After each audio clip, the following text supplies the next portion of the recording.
کہتا ہوں عمر نے دنیا کو ٹھوکر ماری تھی، تبھی تو عمر کی حکومت آدھی دنیا پہ تھی۔ یہ علماء بیٹھے ان سے پوچھو، حضرت عمر نے دنیا کو ٹھوکر ماری تھی اور آج تک پوری دنیا میں اب تک اتنا بڑا حکمراں، اتنا بڑا پوری دنیا پہ اپنا کنٹرول کرنے والا آج تک نہیں آیا جتنا میرا عمر تھا۔ ایسا کنٹرول کرنے والا دنیا پہ 23 لاکھ مربع میل پہ میرے عمر کی حکومت۔ کتنے پر ذرا زور سے بولو۔ لاؤ ایسی مثال، دنیا دنیا دنیا دنیا دنیا دنیا دنیا دنیا کرتے پھرتے ہو، بھاگے پھر رہو، مرے پھر رہو کہ میں دنیا حاصل کر لوں، دنیا حاصل کر لوں۔ مجھے بتا دنیا کسے حاصل ہوئی ہے؟ میرے عمر کا حال یہ تھا، اللہ کی قسم کھا کے کہتا ہوں، میرے عمر کو مسجد میں کسی نے خنجر مارا، جلسے میں آنے والوں زخم بڑا گہرا لگا، حضرت عمر کے سینے میں خنجر لگا، پسلیوں سے اندر پیوست ہو گیا، حضرت عمر کے معدے میں خنجر نے جگہ بنا لی، معدے کو زخمی کر دیا، معدے میں سوراخ کر دیا، حضرت عمر کو اٹھا کے بستر پہ ڈالا گیا، لوگوں خون بہت تیزی سے بہنے لگا، حکیم کو بلایا گیا، حضرت عمر کی بارگاہ میں حکیم آیا، حکیم نے خون صاف کیا، حضرت عمر کا خنجر نکالا، حضرت عمر کا زخم کا جائزہ لیا، بہت گہرا تھا، حکیم نے دودھ کے ساتھ حضرت عمر کو دوائی پلائی، لیکن زخم اتنا گہرا تھا، معدہ بھی زخمی ہو گیا تھا، معدے میں بھی سوراخ ہو گیا تھا، منہ سے جو دودھ دیا دوا کے ساتھ، وہ دودھ سوراخ جو معدے میں ہو گیا تھا اس کے راستے سے باہر نکل آیا۔ ذرا سنیں اب تقریر، اگر واقعی آپ سننا جانتے ہیں تو سنیں۔ دنیا دنیا کرتے ہو، میں یہ نہیں کہہ رہا کہ دنیا نہ کماؤ، علماء بھی یہ دنیا میں، ہم بھی دنیا میں آؤں، لیکن دنیا کو رکھو جوتی کے نیچے۔ اسے اگر تم نے دل میں بسا لیا تو تمہیں تباہ کر دے گی، ختم کر دے گی۔ جوتی کے نیچے رکھو اسے، جیسے کشتی نے دریا کو جوتی کے نیچے رکھا ہے۔ یہ دل میں نہ آنے تو دل میں تو بسیں ان کے جلوے، رہیں ان کے جلوے، ہائے ہائے ہائے، دل تو بس ان کے لیے ہے، بس کسی کے لیے دل ہے ہی نہیں، کسی کے لیے دل مومن کا انہی کے لیے۔ تبھی تو آج گھبراہٹ، ڈپریشن زیادہ ہیں۔ آج دیکھو نیورو کے ڈاکٹر زیادہ کما رہے، سب سے زیادہ نیورو کے ڈاکٹر، نیورولوجسٹ جو دماغ کے دل کے ڈاکٹر ہے، زیادہ تر یہی ہے کہ میں ڈپریشن میں ہوں، دل گھبراتا ہے۔ ارے اس دل میں نبی کے جلوے بسنا چاہیے تھے، دنیا بسا لی تو گھبرائے گا نہیں تو کیا ہوگا؟ حضرت آدم کا جب پتلا بنایا تو اللہ نے روح ڈالی، نکل آئی، پھر ڈالی، پھر نکل آئی، پھر ڈالی، پھر نکل آئی۔ کہا روح آدم تو رکتی کیوں نہیں؟ کہا گھبراہٹ ہو رہی ہے، پتلے میں اندر اندھیرا ہے۔ پھر نبی کے جلووں کو رکھا، زور سے بولے، زور سے بولے۔ حضرت آدم کے پتلے میں نبی کے جلووں کو رکھا، نور محمدی کے جلووں کو بسایا۔ جب نبی کے نور کے جلوے اس پتلے میں بسے، پھر روح آدم کو ڈالا گیا تو اب نہیں نکلی۔ کہا مزے ہی مزے ہے۔ پتا چلا اگر تو دل کو سکون چاہتا ہے اور روح کا سکون چاہتا ہے تو دل میں محمد کے جلووں کو بسانا ہوگا، اور اگر نبی کے جلوے نہیں بسے تو ڈپریشن میں چلا جائے گا،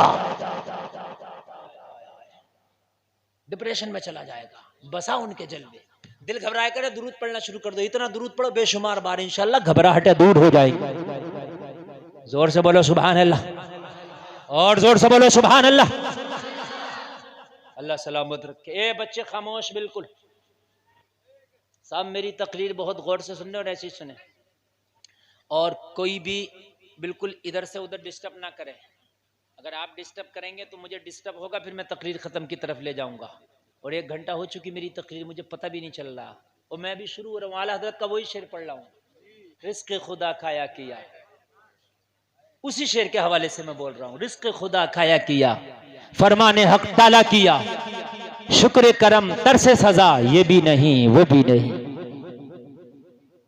لیکن اللہ کی قسم میں تجھے بتاتا ہوں کہ کون ہے نبی کا غلام۔ نام عمر ہے، خنجر لگ گیا، دودھ نکل گیا سینے کے راستے سے باہر۔ حکیم آیا، حکیم کی نگاہیں جھک گئیں، گردن جھکا کے بولا حضور وقت بہت کم ہے آپ کے پاس، آخری وقت ہے، حضرت عمر کی بارگاہ میں حکیم کہنے لگا حضور وقت بہت کم ہے آپ کے پاس، اگر کوئی نصیحت یا وصیت کرنا چاہتے ہیں تو جلدی کر دیں، ٹائم نہیں ہے۔ گھڑیاں قریب ہیں۔ ہائے ہائے ہائے، اب ذرا غور کرے، اگر دل اور کلیجہ رکھتے ہو تو جس دنیا کے خاطر تم نے اپنے آپ کو تباہ کر دیا، اس دنیا نے تمہیں کیا دیا؟ آج پوری دنیا میں سب سے زیادہ کوئی ذلیل قوم ہے تو وہ قوم مسلم ہے۔ اگر سب سے زیادہ بے معیار کوئی قوم ہے تو وہ قوم مسلم ہے۔ اگر پوری دنیا میں سب سے سستا کسی کا خون ہے تو وہ قوم مسلم کا ہے۔ پوری دنیا میں سب سے زیادہ کیچڑ اچھاڑ جاتی ہے، 2 کوڑی کا 2 ٹکے کا اینکر میڈیا کا جو چاہتا ہے تمہیں بول دیتا ہے، بکواس کر دیتا ہے، اس لیے کہ طریق مصطفیٰ کو چھوڑنا ہے وجہ بربادی۔ اسی سے قوم ہوئی دنیا میں بے اقتدار اپنی، ارے تخت دیتا ہے، تاج دیتا ہے، عظمتوں کا مزاج دیتا ہے، جس کا کردار ہو بلند اس کو یہ زمانہ خراج دیتا ہے۔ تم نے نبی کے راستے کیا چھوڑے؟ تمہاری اوقات کیا؟ مجھے بتاؤ تو دو، حقیقت کیا تمہاری؟ اگر کچھ کہنا تو کہہ دو، وقت کم ہے۔ تو حضرت عمر نے سب سے پہلا جملہ بولا، اور یہ رافضیوں کے منہ پہ تھپڑ ہے، یہ رافضیوں کے منہ پہ تھپڑ ہے جو یہ کہتے ہیں کہ دمادم مست قلندر علی کا پہلا نمبر۔ یہ غلط ہے۔ ہاں، اور کچھ لوگ بھی کہہ رہے ہیں ہمارے یار، ہاں یہ قوالیوں پہ علی کا پہلا نہیں، دمادم مست قلندر علی کا چوتھا نمبر۔ یہ شیعہ کہتے ہیں کہ ہتھیالی تھی، خلافت کو ہتھیا لیا تھا، یعنی چھین لیا تھا علی سے۔ ایک بات بتاؤں میں کہ ابو طالب کا بیٹا داماد رسول اتنا کمزور ہے کہ ان سے کوئی چیز کوئی چھین سکے؟ کس کی طاقت کے علی سے چھین لے کوئی؟ پہلی بات تو یہ ذہن سے نکال دیں کہ علی سے کوئی چھین نہیں سکتا۔ علی وہ ہے اگر خیبر پہ قدم رکھ دے تو خیبر چھین لے، علی چھین لیتا ہے، علی چھنواتا نہیں ہے۔ یار یہ خالی بکواس کرتے ہیں۔ مرضی مولا یہی تھی، اور جو عوام کی رائے ہوتی ہے وہ مرضی مولا ہوتی ہے۔ حضرت عمر نے فرمایا اگر ہتھیائی بات ہوتی، چھینی ہوئی ہوتی تو عمر کے بعد عمر کا بیٹا خلیفہ ہوتا۔ بولو ہوتا کہ نہیں ہوتا؟ عمر کا بیٹا خلیفہ ہوتا۔ لیکن حضرت عمر نے فرمایا میرے بعد مدینے کے معتبر صحابہ کو جمع کرنا، مشورہ کرنا، جس کے لیے سب راضی ہو جائیں اس کو خلافت کی کرسی دینا۔ تاریخ آج بھی اپنے دامن میں لے کے مسکرا رہی ہے۔ حضرت عمر سے کہا حضور آپ کا بیٹا یہ بھی تو جوان ہے، حضور ان کو دے دی جائے۔ جملہ سننا، خدا کی قسم اس جملے سے عمر کی اہمیت سمجھ میں آ جائے گی کہ عمر نے دنیا کو کیسی ٹھوکر ماری تھی۔ عمر کی چوکھٹ پہ دنیا اوندے منہ گر جاتی ہے آ کے۔ کہا حضور آپ کا بیٹا؟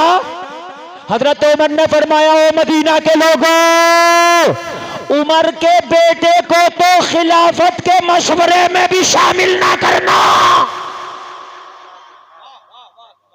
حیدر یار بول دو سبحان اللہ۔ عمر کے بیٹے کو تو خلافت کے مشورے میں بھی شامل نہ کرنا، یہ بڑی ذمہ داری ہے۔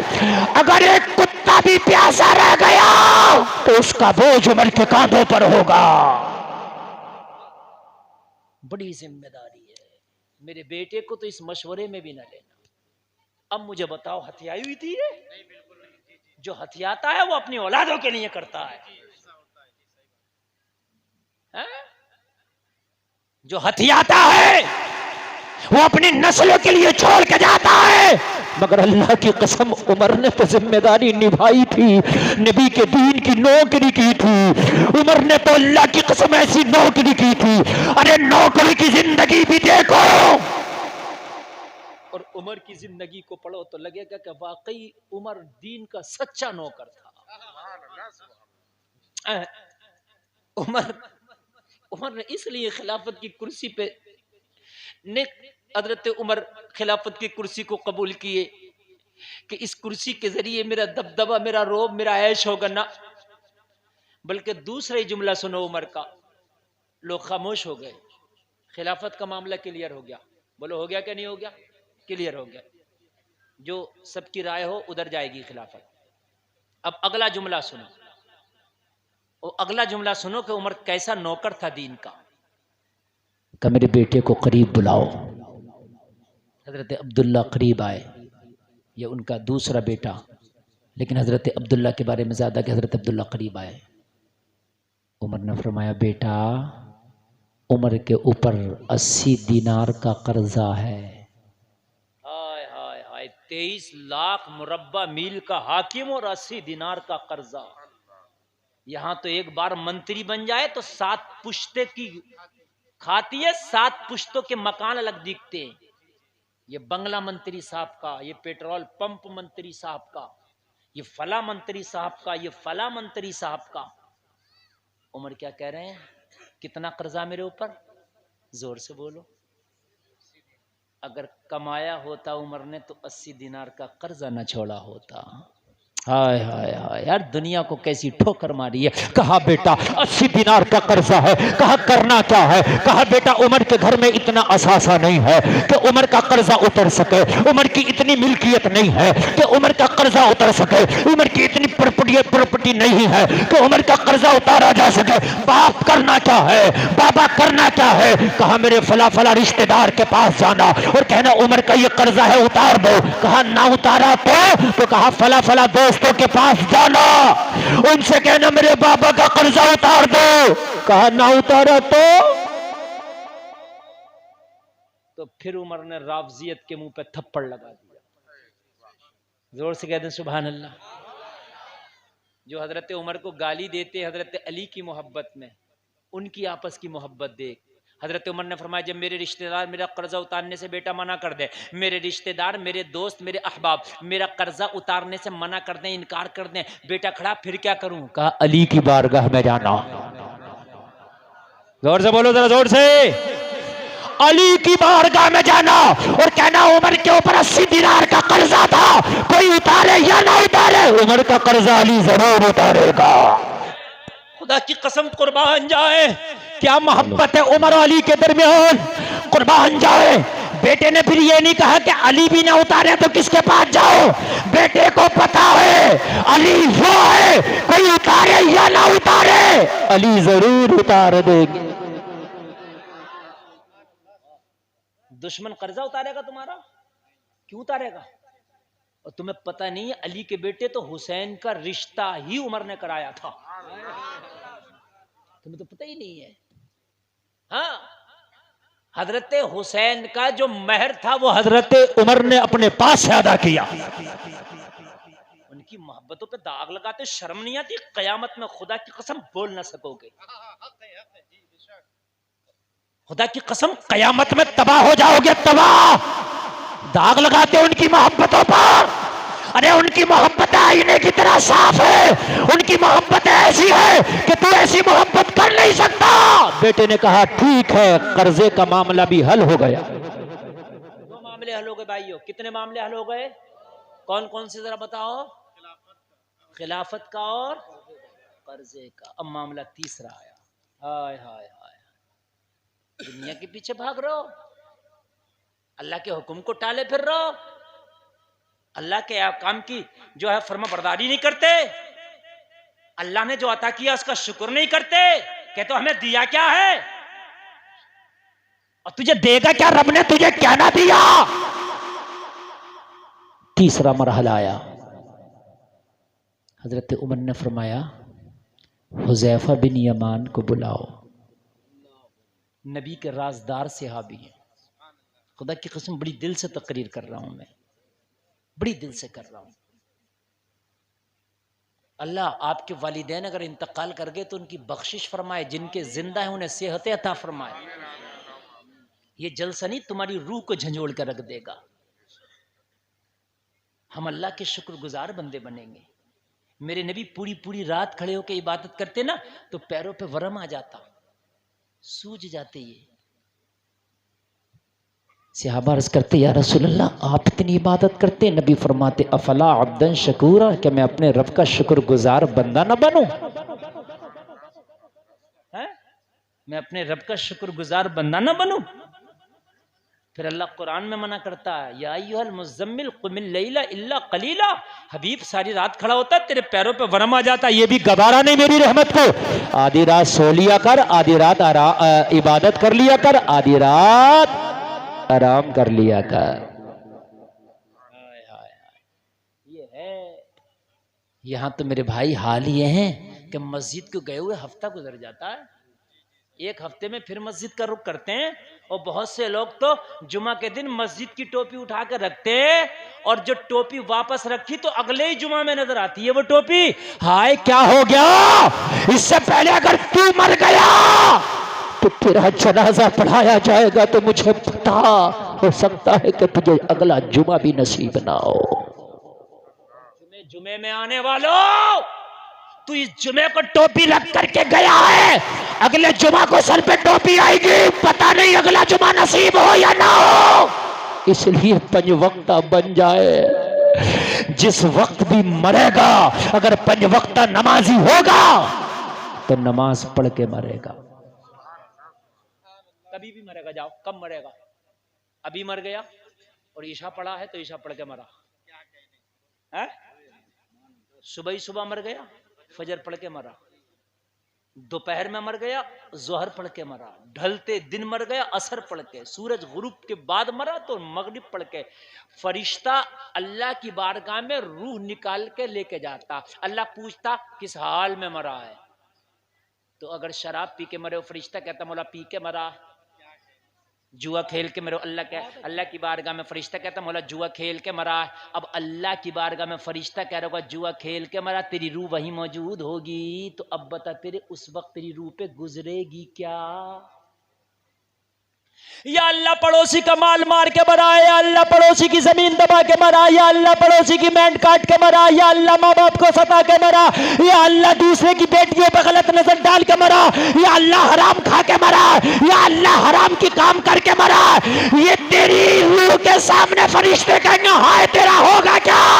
اور اگر نمازی بن گیا مرا, جب بھی مرے گا اللہ پوچھے گا کیا کر کے مرا, فرشتہ کہے گا مولا فجر پڑھ کے مرا ہے.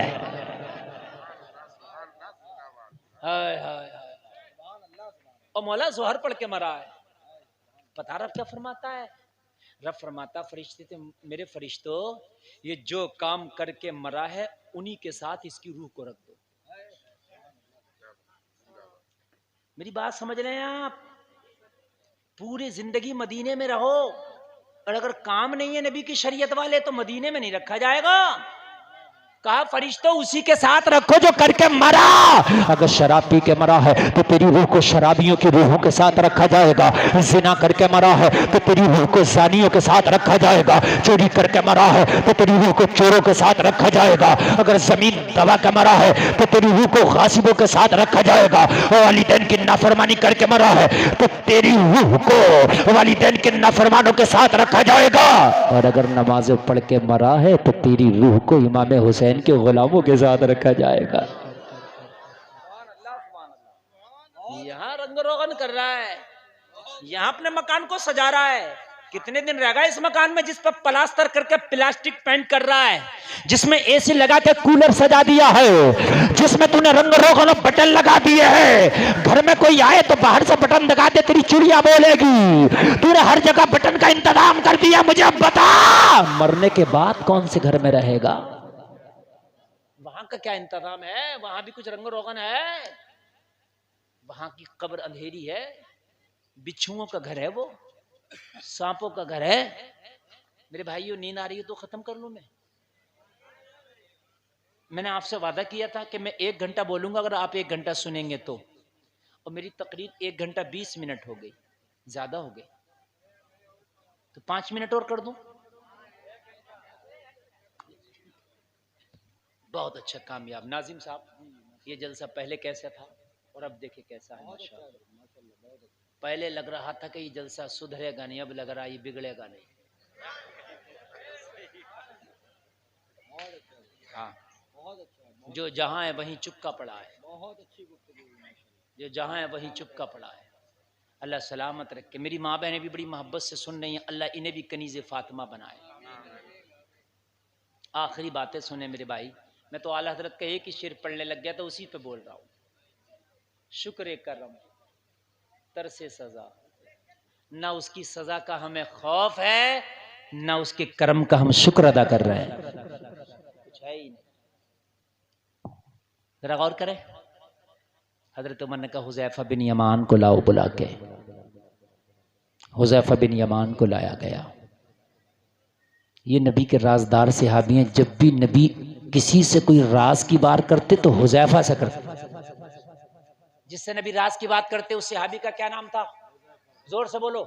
ارے یاد رکھو نوجوانوں، تمہیں کرکٹروں کے نام یاد ہیں، تمہیں دھونی گانگولی یاد ہے، تمہیں فلم کے ہیرو ہیروئن یاد ہیں. تمہارے اصلی ہیرو یہ ہیں جن کو میں بتا رہا ہوں. نبی کے جو رازدار تھے وہ کون تھے؟ حذیفہ. کون تھے؟ زور سے بولو اور زور سے بولو. حذیفہ. اللہ سلامت. اچھا یہ بتاؤ، آپ میں سے کوئی بتا سکتا وضو میں کتنے فرض ہیں؟ آپ میں سے کوئی ایک کھڑے ہو کے بتا سکتا؟ یا اللہ میری قوم. کھڑے ہو جاؤ. اڑیاں لے رہے ہو یا کھڑے ہو رہے ہو؟ اچھا تو کھڑے ہو، بتاؤ. اب پہلے یہ کھڑے ہوئے ہیں، بس تم تینوں کھڑے رہو، پہلے یہ بتائیں گے. بتاؤ. تم بھی کھڑے رہو، اب بھی کھڑے رہو. اب وضو میں کتنے فرض ہیں؟ 4. کون کون سے؟ ہاں اب بیٹھ جاؤ. آپ نے غلط بتایا. آپ بتاؤ. یہ بتاؤ آپ مدرسے میں پڑھتے ہیں؟ نہیں تو آپ نہیں. بیٹھو. آپ مدرسے میں پڑھتے ہیں؟ بتاؤ زور سے. کہاں تک؟ ٹھیک ہے. پورا چہرہ دھلنا ہے؟ ٹھیک ہے. ٹخنا. ارے ماشاء اللہ. یہاں جاؤ بیٹا، جلدی آ جاؤ، جلدی آ جاؤ. ماشاءاللہ. نعرہ تکبیر. بلند آواز سے سب لوگ ہاتھ اٹھا کر استقبال کریں. نعرہ تکبیر، نعرہ رسالت، جشن غوث الورا، فیضان غوث اعظم، مسلک اعلیٰ حضرت، سرزمین پرڑیا کلا. نعرہ تکبیر، نعرہ رسالت. اللہ سلامت رکھے. نوجوانوں میں یہ جذبہ ہونا چاہیے. سب انعام آپ کا. اللہ سلامت رکھے. اور یہ پیسہ برکت کے لیے رکھنا، اور اس پیسے کو رکھنے کے بعد دین کی معلومات اور زیادہ حاصل کرنا. سبحان اللہ. جاؤ. جلسے کے بعد اگلے سال کو جلسہ ہو تو کم سے کم 8-10 طرح کے گفٹ لانا، انہیں پیک کر کے یہاں رکھنا، اور اشتہار میں رکھنا جرنل آسان معلومات دین کی جائے گی. جو سوالوں کے جواب دے گا اسے وہ گفٹ دیا جائے گا. کوئی بھی گفٹ رکھ لینا آپ جو آپ کو بہتر لگے. اگر میں یہ کہہ رہا ہوں 2000 کے 2-3 ہزار کے گفٹ بھی چلے جائیں گے تو کیا بات ہے. اس سے کم نوجوان یاد کریں گے، اور وہ گفٹ تیرا گفٹ کوہ نور ہیرے سے بھی زیادہ قیمتی ہوگا. جب گفٹ لے کے جائے تو ماں کے پیروں کو چومنا، ماں کے ہاتھوں کو چومنا، کہنا ماں آج میں نے IAS IPS کا ایگزام نہیں نکالا ہے بلکہ تیرے نبی کے دین کے امتحان میں پاس ہو کے آیا ہو. سبحان اللہ. وہ تیرے لیے کمال ہوگا. نوجوانوں تمہیں سب یاد ہے، تمہیں اپنی شریعت کی باتیں یاد نہیں، دین کی یاد نہیں. علماء سے پوچھا کرو اور یاد رکھو. اس نوجوان نے بتایا وضو میں 4 فرض ہیں. چہرہ دھلنا، پورا چہرہ، اس کان سے اس کان تک، سر کے بالوں سے لے کے تھوڑی کے نیچے تک، کوہنیوں سمیت ہاتھ دھلنا، چوتھائی سر کا مسح کرنا، ٹخنوں سمیت پیر دھلنا. ٹھیک ہے. میں نے اگلے سال کے لیے مزاج دے دیا. پہلا گفٹ میں نے دے دیا، اگلے سال کمیٹی دے گی انشاءاللہ. نبی کے رازدار صحابی کا نام کیا ہے؟ حضرت حذیفہ. زور سے بولو حضرت. جب نبی کبھی راز کی باتیں کرتے تو حذیفہ سے کرتے. حضرت حذیفہ کو بلایا. اب ذرا دل پہ ہاتھ رکھنا, اب اگر کلیجہ ہو تو سننا, اگر دل ہو تو سننا. حضرت عمر کی سانسیں تھم رہی ہیں, حضرت عمر کا چہرہ پیلا پڑ گیا, خون زخم کے راستے سے باہر نکل گیا, حضرت عمر کا جسم ٹھنڈا پڑ رہا, حضرت عمر کی سانسیں تھمتی چلی جا رہی ہے, دائرہ حیات تنگ ہوتا چلا جا رہا ہے. حضرت عمر کے اوپر وقت کی تلوار لٹکی ہے. ایسے میں حذیفہ کا ہاتھ پکڑا, آنکھ میں آنسو ہے. حضرت عمر کہتے ہیں حذیفہ, ایک روز اللہ کے رسول نے تیرے ہاتھ میں مدینے کے منافقین کی لسٹ دی تھی, مدینے کے منافقین کی فہرست تمہارے ہاتھ میں دی تھی حذیفہ, عرض کی دی تھی, کہا اس میں عمر کا نام تو نہیں تھا, مجھے بتا دے. اس میں عمر کا نام تو نہیں تھا. ہائے ہائے, جس عمر کے بارے میں نبی نے کہا کہ آسمان کے ستاروں کے برابر میرے عمر کی نے کیا, جس عمر کو نبی نے دعاؤں میں مانگا تھا وہ عمر ہے یہ. سب نے کلمہ پڑھا تھا اپنی مرضی سے, عمر نے کلمہ پڑھا تھا نبی کی مرضی سے. اللہ کے رسول نے کہا تھا جب بلال کو زیادہ ستایا گیا, بلال کے کوڑے مارے گئے, ابو سلمہ کو مارا گیا, ام سلمہ کو ستایا گیا, ام سلمہ کا بچہ چھینا گیا, جب بہت ستایا گیا تو میرے نبی نے کہا تھا یا اللہ تو عمر کو مشرف با اسلام کر دے تاکہ عمر ان کے سینوں پہ چڑھ کے میرا کلمہ پڑھے. اور اللہ نے عمر کو مشرف با اسلام کیا تو عمر نے کہا بھی تھا یا رسول اللہ اجازت دو, اب میں کعبے کے حرم میں کھڑے ہو کر ڈنکے کی چوٹ پہ کلمہ پڑھوں گا. اور عمر نے کعبے کے حرم میں آئے اور آ کے کہا اے مکہ کے چودھریوں, مکہ کے دبنگوں, میں نے سنا کلمہ پڑھنے والوں کو پتھر مارتے ہو, آؤ خطاب کا بیٹا عمر نے کلمہ پڑھ لیا ہے, آؤ مجھے روکو, مگر مجھے روکنے سے پہلے اپنے بچوں سے کہہ کے آنا آج کے بعد اپنے آپ کو یتیم سمجھنا, مقابلہ عمر سے ہے. آؤ نکل کے آؤ. واہ واہ واہ, نعرے تکبیر, بلند آواز سے سب لوگ. فیضان غوث اعظم, فیضان حضرت عمر, مسلک اعلی حضرت, فیضان اعلی حضرت, نعرہ تکبیر, نعرہ رسالت. یہ ہے عمر ابن خطاب. خدا کی قسم جب عمر نے کلمہ پڑھا تو اسلام گھاٹیوں سے نکل کے میدانوں میں آ گیا. تاریخ پڑھو پتہ چلتا ہے جب خطاب کا بیٹے عمر نے کلمہ پڑھا تو جب مکہ والوں کے ڈر سے ہجرت کر کے ملک حبشہ چلے گئے تھے, انہیں پتہ چلا خطاب کے بیٹے نے کلمہ پڑھ لیا تو کر لے کہ ڈرنا کیا ہے, پھر مکہ چلو, سینے پہ چڑھ کے کلمہ پڑھیں گے. جو حبشہ چلے گئے تھے نا وہ واپس آ گئے. یہ ہے عمر. کہنے لگے حذیفہ اس لسٹ میں عمر کا نام تو نہیں ہے. ہائے ہائے, حذیفہ کی آنکھ میں آنسو ہے. عمر شرمندہ نہ کر مجھے, عمر مجھے شرمندہ نہ کرو. عمر آپ وہ ہے کہ جسے نبی نے دعاؤں میں مانگا تھا. کہا حذیفہ جتنا پوچھا اتنا جواب دے دے. ہمیں تو کوئی مفتی نہ کہے تو ناراض ہو جاتے, جب تک علامہ فہامہ نہ کہے جب تک ناراض ہو جاتے. تعریفیں کرے تو وہ اچھا لگتا ہے, اگر میرے کوئی عیب نکالے نا تو مجھے دشمن دکھائی دیتا ہے. بولو ہمارا نفس یہ مزاج ہے کہ نہیں ہے؟ عمر نے کہا میری تعریفیں نہ کر, یہ نہ کہہ کہ میں کون ہوں, یہ بتا کہ اس لسٹ میں عمر کا نام تو نہیں ہے. حذیفہ کی آنکھ میں آنسو, کہنے لگے عمر مبارک ہو, اس میں تیرا نام نہیں ہے. ذرا زور سے کہہ دو سبحان اللہ. سبحان اللہ, سبحان اللہ, سبحان اللہ, سبحان اللہ. جب عمر کو پتا چلا میرا نام نہیں ہے تو پھر بیٹے کا ہاتھ پکڑا اور بیٹے کا ہاتھ پکڑ کے کہا بیٹا جا امی عائشہ کے پاس جا. کہاں جا؟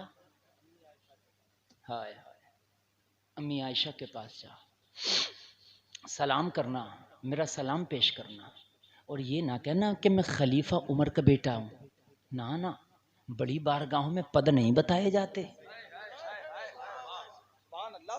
وہاں پد نہ گنانے لگنا کہ میں خلیفۃ المسلمین عمر کا بیٹا. نہ یہ کہنا عمر کا بیٹا آیا.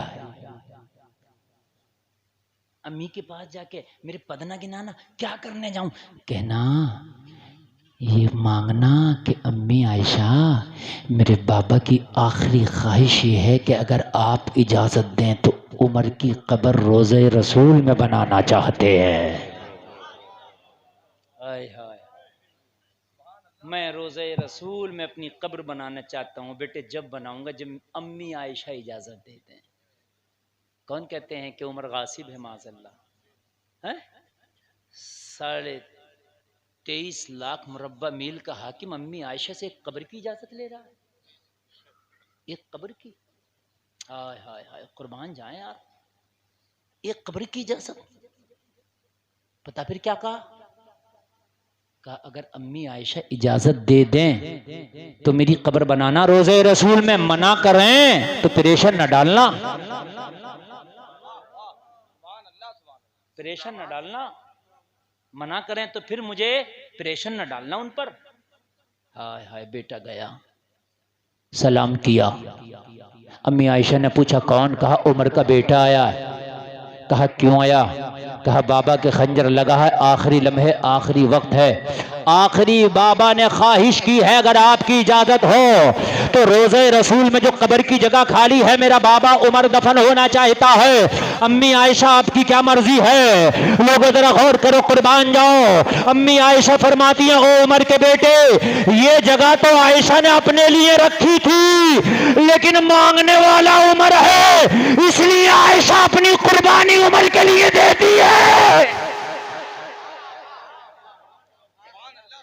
اپنے لیے رکھی تھی مگر مانگنے والا زندہ عمر باد، ہے، زندہ باد، بہت اس لیے میں قربانی دیتی ہوں. جا بیٹا، یہ جگہ میں نے عمر کی قبر کے لیے الاٹ کر دیا ہے.